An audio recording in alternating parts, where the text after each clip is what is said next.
morning, everyone, and welcome. My name is Erin Meyer. I'm a senior here at Mount Mary, and I have been involved with the Women's Leadership Institute for quite a few years, both as a student advocate, and I was an intern as well last year. The Women's Leadership Institute series brings inspiring and successful strong women leaders right here to campus to engage and encourage women at our university to be creative in their leadership style. Today, we'd like to present our special guest, Sister Joseph Marie Flynn. And we're grateful to Fox 6's Ted Perry for being here, thank you, as our moderator. Mount Mary's mission and vision is to encourage leadership, integrity, and a deep sense of social justice, while educating women to transform the world. Sister Joseph Marie Flynn is the embodiment of that leadership message. She's a school sister of Notre Dame, as well as an author of an award-winning book, Rescuing Regina. I think we've got the book over there. A few months ago, I had the honor of meeting Sister Joseph Marie at a School Sister of Notre Dame event and hearing her remarkable story, as well as the story of Regina. Sister Joseph Marie saw a woman in need, and she stepped in to help. What she didn't know at the time was that the power behind Regina's story would become the driving force for bringing together community and launching herself into a world of politics, immigration reform, and social justice education. As a graduating senior, my education, my leadership style has been greatly impacted by the Women's Leadership Institute and by these powerful events. These events wouldn't be possible without the support of our sponsors, the Brady Corporation and Exonia Bank. I'd like to thank them for really stepping up and making these events possible. And with that, I will turn it over to Ted. Erin, thank you very much. Waffle Wednesday, this is a thing? Sister, did you know this? No. Did you see some of the students they came in with? Who brought the waffles? Don't be ashamed. Be proud of your waffledom. There you go. Free Waffle Wednesdays. That's a reason enough to join us here today. I cannot tell you how honored I am to be here at Mount Mary and to be with you, Sister Joseph. So many questions. I want to start by asking, as someone who dabbled with becoming a priest for about 5 minutes, until my mother said, no, you'd be better off as a game show host, which didn't say much for my priesthood days. But what made you become a sister, a nun? What drew you to it? I think there might be a lot of young women here who may have thought about it at one time or may still be thinking. What drew me to it were the actual nuns, because they were so kind and they were so genuine and so gentle with people. And I just loved them, and I loved everything about them. And I thought when I was a little kid, like kindergarten, first grade, wow, these are such nice people. And then by third grade, I thought, I want to be one, and then I thought, I can't get married to one of the guys if I do that. I don't know, I really like to get married maybe, and I thought, well, because lay teachers, they're nice too, yeah, well. And that was the wrestle. And then I ended up thinking more and more about it, and I thought, no, I really want to do this. So by 7th grade, I said to my mom, I want to be a sister. Mm-hmm. So she was so, God is blessing our family. And I thought, okay. And you were locked in at that point. I was right? locked in. The commitment had been made, and I don't think there are any regrets here. No. Well, welcome back to your alma mater. After you graduated here, you went on to get a master's in theology, and you became an educator. Did you ever look ahead to your life and say, on my resume one day it'll say leader of a major human rights advocacy effort, or was that a surprise? Oh, that was the thing I would avoid at all costs. I'm serious, because my mother was really strongly into the John Birch Society and all of that, and she was so adamant about everything, and I was buying into that and getting more and more scared, which is interesting today that so many people in the United States get afraid, we can't have all these immigrants, and I think, come on, give me a break, they're wonderful. I've worked with immigrants now ever since I met Regina and David, and I met them in the year 2000. They had just come from North Carolina, and because David had been persecuted also. David was in an underground torture chamber for 5 months with regular torture. And I don't know how that man survived. And they smuggled him out of there and sent him to America to save his life. Regina had had no contact with him for 2 years. She ran for her life and got to America. And so, how did they meet, right? What happened? Well, let's talk about that. And I'm sure if you haven't read the book, you're familiar with it, right? You know the characters here, and I say characters as if it almost reads like a novel because, like a Clancy novel, there's so much suspense in it. Regina and David are from the Congo. They met over there, correct? Oh yeah, they were married over there. They're married over there. Can you sort of set the stage for our listeners here who may not know the intimate details of how they came to be and how they got to this country? Set the stage for that and how you came to meet them at St. Mary's, correct? That's right. Yeah. Well, it's a wonderful story. You're going to have to buy the book. It really is a wonderful story. And interviewing each of them individually and finding out their story was amazing to me. They came to sign up for St. Mary's, and they had a brand new little girl, and they wanted her baptized, and David wanted to become Catholic. And I was in charge of adult and family ministry at St. Mary's Parish in Hales Corners, and it's a big place, but no black people, except little kids who were, adopted. So I thought, oh, all right. So I sat down with them and I said, just tell me a little of your story. David could not speak English, so we had a French translator for him. And with Regina, she said, Sister, we were both tortured in Congo. Well, you don't sit across the table from people who've been tortured very often in your life. I was just utterly stunned. And she told me a little more about how she herself was preaching, trying to teach women in the bush, who didn't have any education, about democracy. They were hoping to get rid of Mobutu, the dictator Mobutu. Dictator, yeah. But she didn't say anything against Mobutu. She just talked about how it would be wonderful to have democracy. But Mobutu's soldiers would get in and disrupt that. And when they disrupted it, they took her aside and drove off with her and then raped her, gang raped her, and then finally let her go. I mean, this is the kind of thing that happened. And it happened twice. And the second time that she was raped, she told these soldiers, you had no business doing this to me, and I demand that when the next lorry comes, I want to get on it. I want to get out of here. And they said, okay, because you told me you would take me to jail. You didn't tell me you'd rape me. So I said, Regina, you can't talk to people. Oh, yes, sister, when it's your life, you say what you must say. That's Regina. So she was tortured then as well, put more rape. And in Congo, rape is the worst thing that can happen to you because, you see, it's the woman's fault. She did not stay under the protection of her husband. It's her fault. Therefore, all of society is to shun her. And I remember her telling me this one day, and I said, really? She said, sister, she got out and knelt on the floor. She said, it's like this. I am nothing in Congo. When you're raped, you're nothing. Okay, I understand, Regina.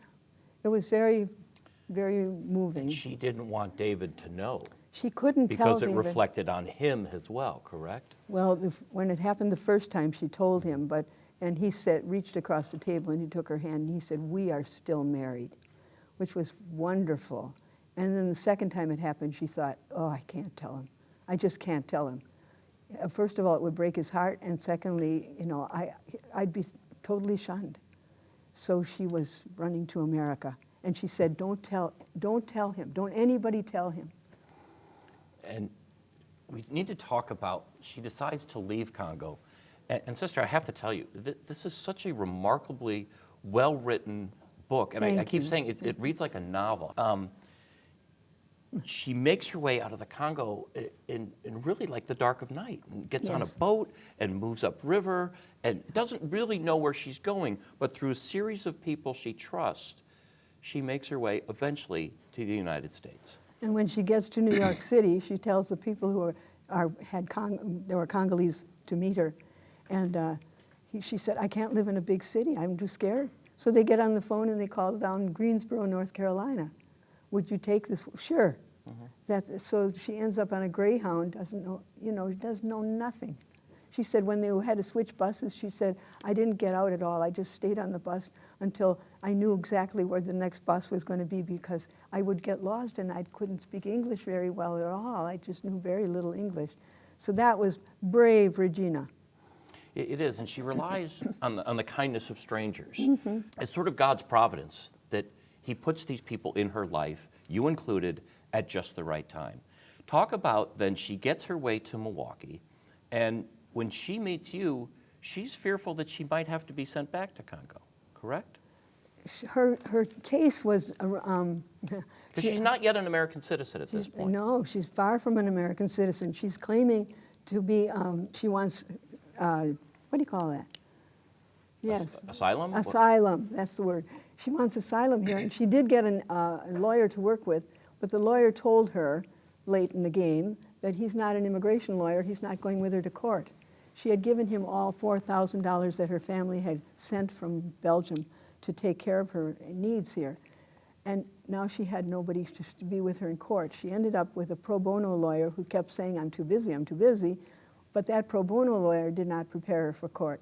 Now she gets into a courtroom, all males, and the government people are going to be against her, and she's sitting there, and she has a new lawyer, but the new lawyer didn't take any time with her. So this is how it's going to go, and she falls apart on the stand. She mixes up dates. She can't remember things. And I've read the transcript, and it just makes, I'm reading it and saying, where is that stupid lawyer? Why isn't that lawyer intervening here, you know? Well, it came to the end, and the judge decided she was not to get asylum in this country.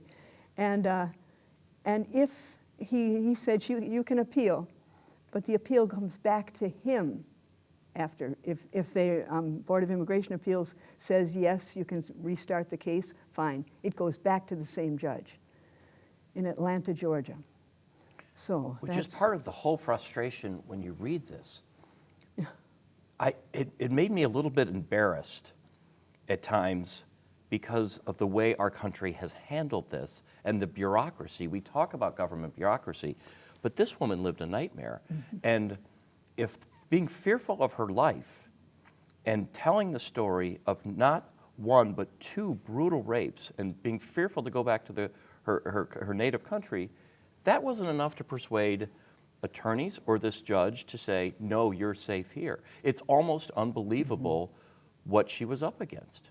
At one point I said to the new lawyer that we got finally for her case, but it took 7 lawyers said, no, it won't work. 7 lawyers said no. And the 8th lawyer said, I'm so busy, and sister, you have got this isn't going to work, and all this kind of stuff. And she had been taken to jail at that point. Anyway, I thought, what am I going to do? What am I going to do? How is this going to work? And that lawyer said to me, sister, I'll do my best, but believe me, this is really a long shot. And I said, okay, all right, well, I prayed so hard, just say yes. All right, I'll do it. And then she worked on it, and she really worked on it. But how this all started at that point, when we were meeting for the first time at St. Mary's and so on, I said to myself, these people are black, they're coming into this all-white territory, they don't know anything. We got to make a big deal out of this. I'm going to introduce them to the parish. We're going to have a big shebang in the cafeteria. We're going to welcome them. We're going to do things and put up things from Congo and all of this. And they became our immigrants. Smart nun. Yes. Yeah. So you may not have known immigration law, but you knew PR a little bit, right? You knew how to tell the story. 7 lawyers say no, that it's not going to happen. Be prepared to send her back to the Congo. You had grown quite fond of Regina. You had grown quite fond of David. Who fed off who? What kept you going? Was it her strength? Because this woman is remarkable in her strength. Yes, she is. As I read this... She's an American woman. You know oh, spoiler alert, yes. She does become an American woman. Now you just gave away the ending, sister. But who fed off who? Who gave who strength? Oh, gosh. Regina has a very deep and rich faith. That's one thing that's marvelous. When I first met them, it was the year 2000. We had the baby baptized. We welcomed David into the church, all of that kind of stuff. And 5 years later, the doorbell rings. She's in the shower. It's about 6 o'clock in the evening, something like that. She's in the shower. She has the dinner in the oven. And the little kids, this time they've got a little boy, and he's 4 years old, and a little girl who's 5 years old, come running down the stairs. David goes to answer the door, and here comes ICE, Immigration and Customs Enforcement. And they like that acronym, ICE. And they're supposed to show you an arrest warrant and all that kind of stuff. They showed him nothing. They came into the house. David invited them in. David, don't invite in the enemy, you know. But anyway, he didn't know any better. He invited them in, and they immediately began to ransack the house, looking for weapons. She's in the bathroom. When she emerges, she knows what's coming. They're there for here. They tell her, we're here to arrest you. We're taking you for deportation. And she asked to talk to her lawyer, and they said no. Now, meanwhile, she had appealed, and the lawyer had sent in the appeal, and the Board of Immigration Appeals is supposed to notify the lawyer when they come to a decision. However, the lawyer moved her office, didn't tell the Board of Immigration Appeals. So for 3 years, she never heard anything about this, and all of a sudden these people are here to arrest her. And not only do they not let her call her lawyer, Yeah. they don't let her change out of her pajamas. They barely let her say goodbye to her kids, if she does at all. I mean, she's getting dinner ready. They go to bed very early because they were hardworking people. They were up at literally 5 o'clock every morning getting ready. They take her as is, in her pajamas, in her robe, and they take her away. And she compares these men, to show you how frustrating it is. These are men that she compares to the men who brutally raped her. She puts them on the same par of compassion. That's how little compassion these public servants showed for her. Absolutely. And she said on the way, she's sitting in the back seat, and she's handcuffed, and she's just terrified. And she's got 2 men sitting in the front seat, and they're talking vile language, et cetera, et cetera. And she realizes there are 2 men with guns, and nobody knows where she is. She's stuck in this car with these 2 men. She's panicky that they're going to rape her. They don't. They get her to Kenosha County, and they put her in jail in Kenosha County. And she calls me that night. But first, before she calls me, David called me and said, "Sister, we have a problem." I said, "Oh, what's the problem?" I figure the furnace, you know. He says, "They took Regina." "What? Who took Regina?" "Immigration."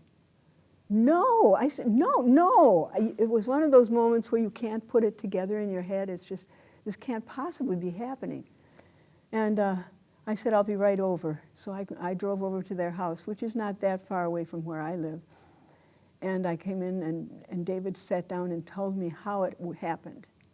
Later on, many years later, I said to the kids, I said, "Do you remember that night?" And Christopher said, "Sister, I could not go to sleep. I just was so scared in my bed. I couldn't go to sleep. But when I heard your voice, I knew we'd be okay." My voice? Good grief. I know nothing. I don't know any lawyers. I had met some lawyers, but I didn't know much about anything. And as David told me what happened, I thought, oh my gosh, they were supposed to let her phone a lawyer. They were supposed to, show this. They were breaking all kinds of constitutional laws in the process. And that was the beginning. And that was on Tuesday of Holy Week in the year 2000, March 22nd. By March 24th, I'm, trying to run the RCIA. This is welcoming Catholics into the church, non-Catholics to become Catholics, that kind of thing. Big ceremony, all this commotion. I'm all part of it.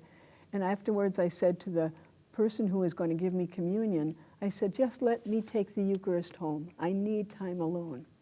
And that night, it was the remembering Jesus in the garden, in the agony in the garden, and I had my own agony in the garden, and I wrestled with God. I said, "What do you expect me to do? How can I do any of this? I don't know anything. I don't have anything. And this stupid government." I was so angry and so upset. And then I wanted to be compassionate to myself, because Thich Nhat Hanh said, "Have deep compassion on yourself." So I sat down and I thought, oh, what do I need? I had received the communion and I sat quiet. And as I'm sitting there thinking about what I need, I came back to some of the lonesomeness in my heart for my parents, for anybody to hold me, especially my mom, and I couldn't remember her holding me. We never bonded. That was another whole issue that I was dealing with. and I was dealing with the lonesomeness of that. And by the end of the evening, I'm sitting in my living room with the tears streaming down my face and saying, God, don't ask me of this. Don't ask me to do this. I can't do this. I just really want. And I finally came to a peace inside. I said, wow, talk about Gethsemane.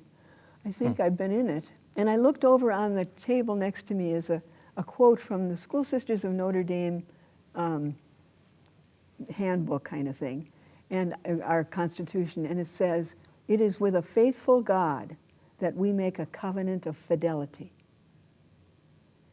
And I said, okay, but you just better be there.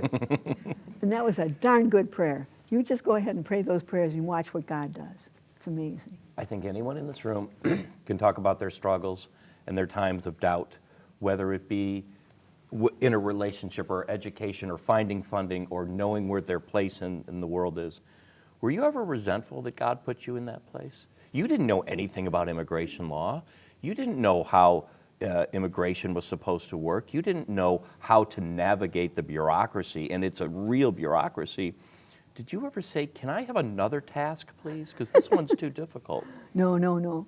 No, I never said that. Not once I said yes to God, I trusted God. And then I went to David and said, David, we're going to have to tell people that she's in this danger. Oh, he said, they'll think she did something wrong. I don't want them. David, you know me. I will never say Regina did something wrong. I will explain what happened. Okay, so I put a flyer in the parish bulletin. Now the parish, this is a huge parish. This was our immigrants. You can take any other immigrants you want, but not these. Mm-hmm. These are our immigrants. Smart girl. So with that's when they began to come out of the woodwork and say, Sister, we should be talking to Gwen Moore, who works in Washington. We should be talking to so-and-so. We should be doing this. I know a lawyer. This is the way it came. And so I got this little team together, and now, Sister, we should have a rally. A rally? Yes. Okay, we're going to have a rally. At one point, I said to this team, you know, you guys, I really think your names should be out there. And we had one woman said, I'll take care of all the media. And she got all the media in Milwaukee to everything we did. It was just awesome. And I felt like, okay, what do I do next? Oh, okay, we'll do that. I'll do that, that kind of stuff. And somehow or other, we hung in there and hung in there. And while they were looking for her passport. Now, Regina had no passport. She had a passport that was false, and she handed it to her lawyer years ago. So she had no passport, and she told him the truth. She says, I have no passport. No, we know you have a passport. They're looking all over, who knows where, for her passport. Oh, good. And they're going to call the Congolese embassy and ask them to deliver a passport. And the Congolese embassy is the Congolese embassy. And they're not going to move fast. And we're like, yes, don't let them move fast. Come on, we got to go. It was one of these things. And then we finally got to the night she was going to be taken to the airport and sent away. The night before, they notify her, and she tells us they're taking me tomorrow. And I think, no, no, no. And by some absolute act of God, the Board of Immigration Appeals woman who's in charge of this, and we sent them petitions we had signed. I remember bringing a box of petitions this big down to the airport to get it overnight air and that kind of stuff. And they sent it back to us saying you can't influence the judge. Meanwhile, people at St. Mary's are calling them, the Board of Immigration Appeals. You've got to give this woman, a new chance. You have to. And they finally said, well, all right, because her husband his case is on appeal, and so we ended up okay. I'll just say that much. It was just something else. It was something else. It goes back to the African proverb of it takes a village to raise a child. It took a village to keep this family here, right. Your village of St. Mary's here. Let's fast forward. I don't want to have a spoiler alert here, but Regina is still here. Yes, she Regina became May of this year or last year an American citizen? This year. This year. This year in May, right? Yes, just She was at the federal courthouse with other immigrants who are now becoming American citizens, which has to be just one of the most glorious days of your life. Oh, it was glorious, is right. It was wonderful. And And when you come for a lot of immigrants coming to actually become citizens, they know more than we do, we Native Americans. They know more than, they had to study for this. They had to go through tests for this and talk to people about it. And now they're sitting in this room, and it was 30-some countries represented in downtown Milwaukee at the federal courthouse. It was wonderful, wonderful. And she gets her citizenship, and now she can apply to be an actual voter. And, you know, she's just so excited about all that. And, oh, she's wonderful. Just last week, there was another ceremony, 47 countries represented. Yeah. After this is over, get out a notebook and write down 47 countries. It's not that easy to do if you think about it. And this melting pot that we are, that you started out by saying, it is so glorious that we are this country of immigrants, and we should celebrate that. It's funny, you mentioned she knew more about civics. She learned the toughest civic lessons. She learned the worst part of the way this country and this government operates. She lived that nightmare. What is her legacy for these women in this room today, for all of us? What is the legacy of what she went through? She would tell you herself, sister, it's God. God does these things. God helped me. God showed me. I knew I was going to be okay. God would be with me. And my mother in heaven. Regina's mother died when she herself, when Regina was 8 years old, and she was in charge of the family. Her older brothers, they don't do anything. In Congo, the men in Congo decide what should be happening with the world, but the women take care of everything else. That's the kind of thing that happens. And so she said, it's so good, sister, now. It's so good now, because now I know. And because she had to raise her own family when she was 8 years old, her big sister went off to a university and her brothers wouldn't do any work around the house. She learned from that time on to be an independent woman and she comes to America, she fits right in with all us independent women, right? Hang in there, girls. It's been 10 years since that nightmare. She became a citizen this year. What needs to be done? Immigration is, you watch the debate that'll happen next week in Milwaukee. I'm sure there'll be an immigration question of some sort coming up to these candidates. Where are we, in your opinion, as a country? Have we improved in those 10 years? Have we taken a step back? What is the status for people coming to this country hoping to become American citizens? Is it as difficult as it was for Regina? It's called diddly squat. Okay. Nothing's happening, nothing. Very little, very, very little. During the time when Regina was saved, but we still had to go through the court stuff, and we had 2 years of that sort of thing. During that time, I got a call from the Archdiocesan office saying, sister, they want us, the bishops, United States bishops want to start Justice for Immigrants, a movement in all the dioceses of the country. Would you like to join that? And I said, I'd love to join that, but I just started writing a book about Regina's story. And I said, so I can't do it right now. A few months later, I thought, dang, this country's got to get there. And the oompa inside of me said, call him again. So I called him again, and I said, about that immigration group you wanted to start, you know, that group. And I said, I think I'd be interested. And he said, well, I didn't have time to start it. I said, give me names, I'll start it. So, and then a couple of years later, I said to him, you know, you really need somebody to run the group, because he was running it, and plus he was running a couple other groups. He said, you're the third person who's told me I should be getting some help on this sort of thing, but you're the only one who offered to help. He said, I'd be very grateful. And so we started it, and 2 years later, I ended up leading it, and this is 10 years now. 10 years we've fought for immigration reform in this country. And no.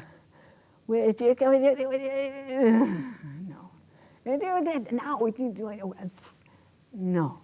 So it's hard, because you have to watch, you know, what's coming up, and then contact Washington, get as many people contacting Washington as you can, and see what happens. It's that kind of a thing, so it's a fight. You mentioned the support of your parish, St. Mary's Parish in Hales Corners. What kind of support did you get from the Archdiocese Did you ever have anyone say, whoa, we don't fight these fights? This is not what we do? Or was it a you go girl? It was Archbishop Dolan at the time, and he said, you go, girl. Good. Yeah. Gave you the support Absolutely. and the weight of his office. And Yes, they were strong with us. how many Reginas are there out there still? You mentioned Diddley Squad has changed. Two-part question. How many are out there, and how can the people in this room help the next Regina, the current Regina, those who are just caught in this quagmire of regulations and a seemingly non-caring bureaucracy? For one thing, refugee status and asylum are two very, very strong. They're both refugees. A refugee will go to a refugee camp, and then they get approved by the United Nations, and then the United Nations contacts us and says, will you accept so many refugees?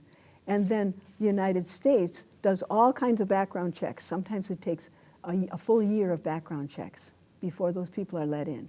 Those are official refugees. People like Regina, they don't wait to run to a refugee camp. They come right to the country they're going to live in, and then they apply for asylum here. Same kind of, just a different avenue, but the same kind of thing happening. Right now, what we're dealing with in the world, and certainly in the United States, are all these people who are coming here for refuge. They're running. The people from Central America, their mothers and their children stuck in jails. Oh, we are working hard against that. And all the Syrians coming in throughout the world and how they're struggling. Those are the people who break my heart, because I know how brave they are. I know what struggles they've been through. I can imagine what it is like. It's not somebody who decides, well, I think I'll go over there because I can make more money. It's not that. It's a different thing. And that seems to be the major problem in the world right now. So we need to expand our hearts and see what we can do to take people in and help them. We've lost our sense of empathy. Oh, and we've gotten real divisive, you know. Mm-hmm. One of the things we're doing with the Justice for Immigrants Committee, which I've been leading forever, is we're starting dialogues just to get people to sit down and talk to each other about immigration. You know, how did you come to that decision? What life experience brought you to that? So people begin to identify with, these are real people. They have faces, they have children, they have jokes, they have all kinds of wonderful things. We need to accept each other as people. I think I know the answer to this because I alluded to it earlier, but what advice would you give to the people in this room as they start on their own paths and are picking their careers and will come across challenges, maybe not the challenges that you came across in dealing with Regina, but challenges of their own, certainly professionally and personally? What advice would you give to just stick to it? Because I think there's so many walls that go up in our lives where we say, I can't go around it, I can't go over it, I'm going to choose a different path. What advice do you give to those who are stuck or will be stuck? Number one, turn to this wonderful God who loves you dearly. Period. It's just so amazing what God will do for you. You just ask and you believe and you trust and you keep asking and you keep believing and you say, you just better be there. And you watch what God does. The right people will show up and the right ideas will get confirmed and so on. If you're to branch off and do something different, God will be with you for that. I think that's the strongest thing. Regina said this to me, sister, is God did that. And she says, and my mother in heaven sent you to me, sister. Her name was Josephine, you are Joseph Marie. Ah. She sent you to me. And I said, I think so, and I think my mother is also working on this. I think they're getting cahoots in heaven. God certainly waited till the last minute a couple times. Though, always. This is how God works. Okay. Just so you're sure it's not you doing it, is it? I have a lot more questions, but I don't want to be selfish. So if anyone here would like to ask Sister a question, please do it. Can you speak a little bit about what the alternative would have happened? She's in jail. They're going to put her on a plane. She can't make phone calls when she's in jail. It's not like she can call her second cousin and say, pick me up at the airport in Congo. So what happens on that other side? Does the U.S. set up some sort of safety net for her, or does she literally get off the plane and she's on her own? That's a great question. Yes, she literally gets off the plane and she'd be on her own. And in Congo, her name was on a list by the government. So we knew they'd pick her up. We knew she would be killed. And she knew that too. And she wanted to bring her children with her. What sister, African men don't raise the children. I have to have those children with me. They're so, that kind of thing. And well, Regina, no, sister, they are American citizens. American citizens will not be touched in Congo, which is true, which is true. So when she got citizenship in May, sister, I have to go back and find my family. I have to talk to my family, and I want to start something in Congo to help the women who have been raped. Congo is the rape capital of the world. So I have to take care of, or the children who are orphaned because they were born from those liaisons, And I said, well, Regina, she said, no, sister, they will not touch me now because I'm an American citizen. And has she gone back? Yes, and she was just thrilled, just thrilled. She spent 2 weeks in Congo just a couple of weeks ago. And was that protection of being an American citizen? Did that come true for her? Absolutely. In the airport, they said, well, you're from this the other place. And we no, she said, I'm an American citizen. And she brought out her passport. And they said, oh, then here. You mentioned the role of the men from Congo, and they don't do the domestic side of things, quote unquote. David deserves some credit because he did learn to do that, and he did adapt, and he went against the norm that he was used to. Dear David, talk about post-traumatic stress. That man had it just unbelievably. So that once she was taken, he went into all that stress, and he could not think. Sometimes he'd be in front of a camera from TV, and he does this. He puts his hand up and covers his face and then changes it. It's just like, I'm just not going to go there. I'm going to be fine. And then he's fine. But there were times that he would do this, and he couldn't stop the tears coming. He was so scared. And he was sure, he was lousing everything up. He couldn't remember to do this. He couldn't remember to do that. That's how he was living. So, gosh, it was very, very hard for him. Post-traumatic stress. And he will have that all his life. But the arrest that Regina went through also caused post-traumatic stress in her children, the 4-year-old and the 5-year-old. Christopher said to me a few months ago, and Christopher is now a freshman in high school, tall basketball player. He was just a little twerp. He was saying to the guy who picked up his mom, you're going to take my mommy to jail. Why you take my mommy to jail? She did not do something wrong. This is Christopher, little mouth, cute kid. But he's asking me, sister, why did you say that kids should not read that book? And I said, well, it's because it contains some things on torture. And both kids went, no, I will never read that book. That's what happened to those children. When Lydia was in 6th grade, CBS wanted to maybe do a story on this, but it turned out they decided against it because it was too old at that point. But she was in 6th grade, and we went out with one of the producers from CBS, I forgot the program. Anyway, we sat down at a lovely restaurant, we're eating dinner, and he turned to her and he said, Lydia, do you remember any of this? And her eyes got big, and she burst into uncontrollable sobs in a public restaurant, 6th grade girl. That's what happens with children. She will carry that all her life. She wants to be a lawyer nowadays. She's studying hard and is a sophomore in high school, and she hopes to be a lawyer when she grows up. And doesn't he as well want to? Well, to become an immigration he judge, goes from, I want to be a basketball player, to, I don't know exactly what I want to do. So he's a typical kid, typical boy. Well, I haven't given up my dreams of being a major league pitcher, so he shouldn't give that up. Anyone else have a question here? Please feel free to, come on up and. Quick question. Just I'd like to know what made Virginia, when she suffered in Congo, what made her to think come to the United States but not the other countries? Oh, that's a good question. And when she, suffered again from the, whatever the government officers was doing to her during the time, did she ever think of maybe immigrate to another country? Did she still keep the faith of the United States, or she ever thought of maybe there will be somewhere else even safer and better than here? That's a great fine question. Was it America or bust? Yeah. I asked her that myself. I asked her, I said, why didn't you go to your family who were in Belgium?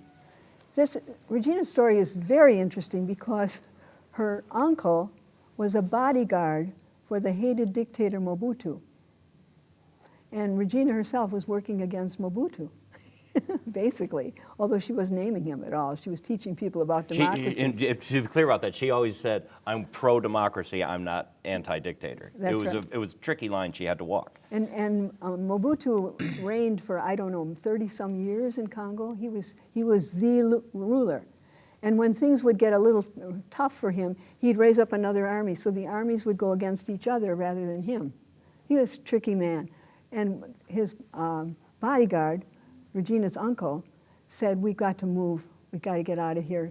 And Mobutu said, you got to get out of here because this next bunch of army people are now going to try to be against you. So he sent him to be a something or other up in Belgium.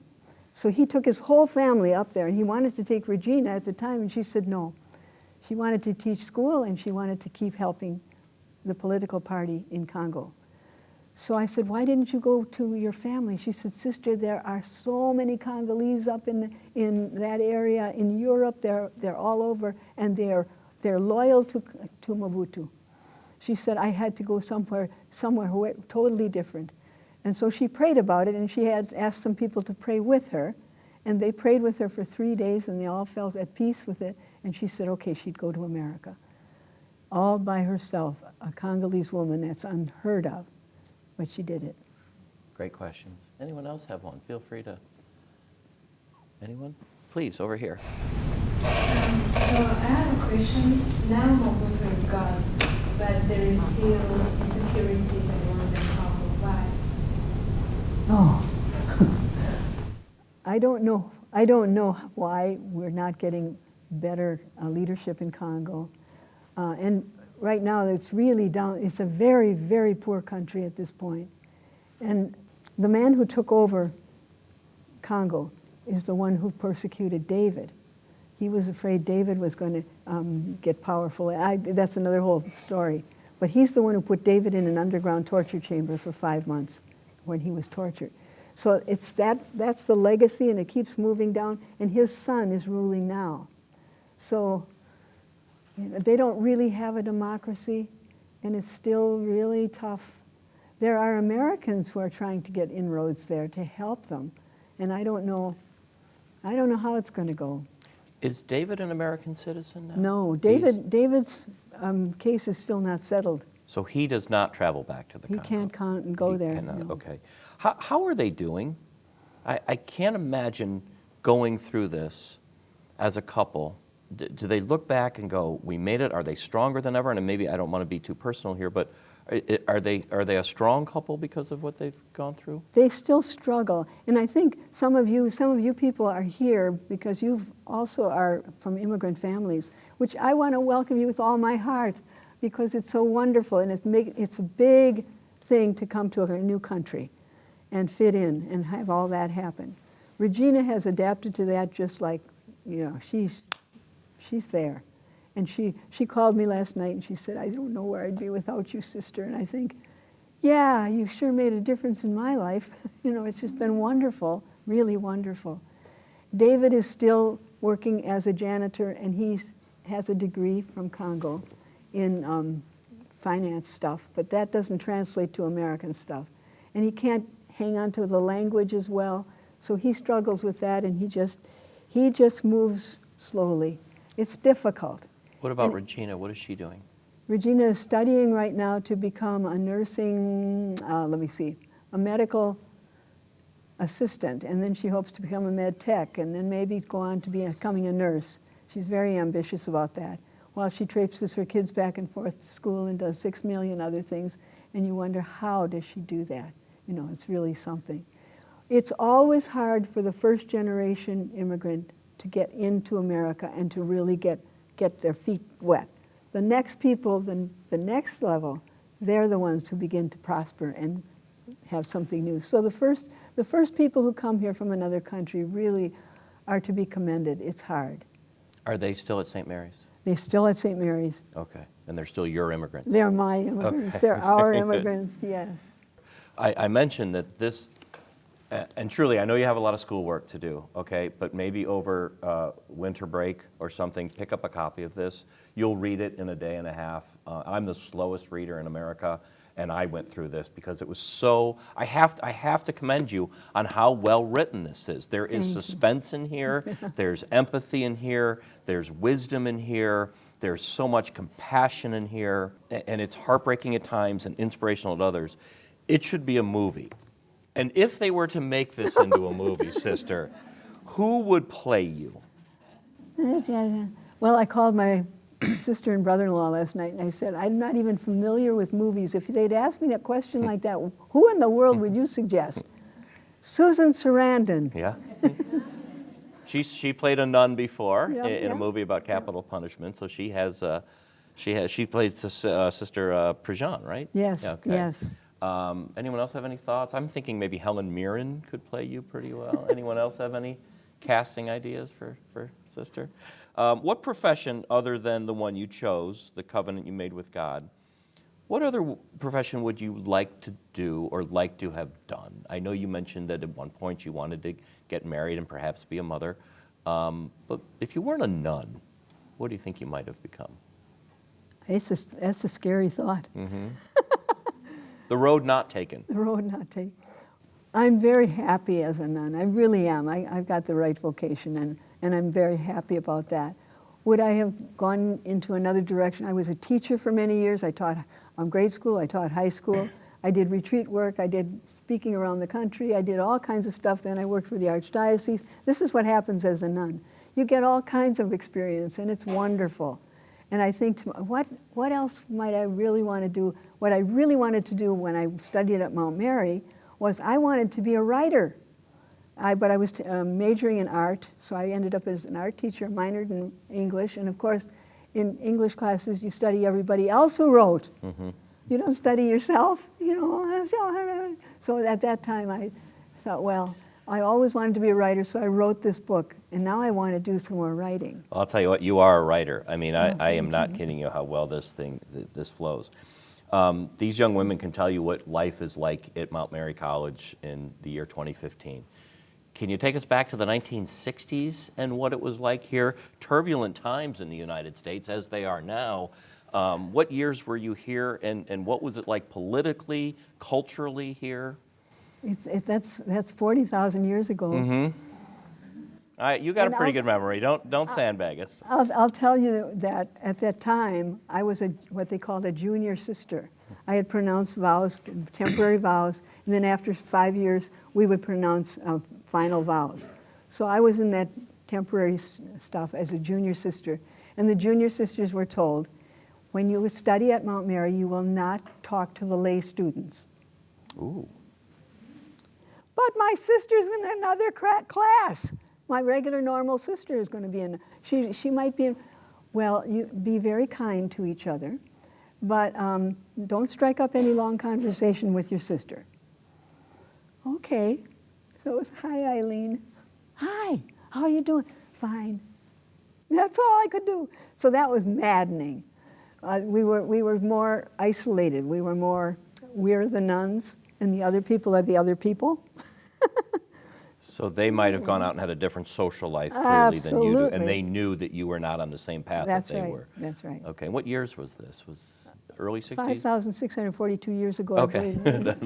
I mean, were you on campus during the Kennedy assassination, or when Robert Kennedy was assassinated, when Vietnam was starting? It was before that, I think. Okay. Or after that. No, it was before that because I was teaching when Kennedy was shot. Okay. I remember that. I had fifth graders in front of me, and they announced over the loudspeaker, the president has been shot.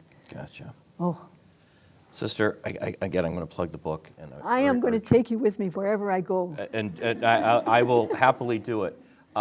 Before I close, we need to thank the Women's Leadership Institute and Brady Corporation and Ixonia Bank are our presenting sponsors today. They made it possible. A little bit of trivia. Does anyone know how the town of Ixonia, Wisconsin got its name? They formed a town, and they could not agree on a name for the town of Ixonia. So what they did is this. They put all the letters of the alphabet into the hat, and they had the youngest girl in town start picking the names and the letters until they could get something they could pronounce. And sure enough, Ixonia, it's like a good Scrabble question. Ixonia came out and they said, stop, that's the name of our town, and that's how we got Ixonia, Wisconsin. I hope that's not what you remember from today. But can we have a big round of applause for Sister Joseph? And you'll be around, right, in case anyone wants to ask questions privately. But thank you all for being here. I know you have busy class schedules, and what a great audience and great questions. So thank you very much. Thank you so much. Oh, What an honor, thank what an you. honor. Thank you so much.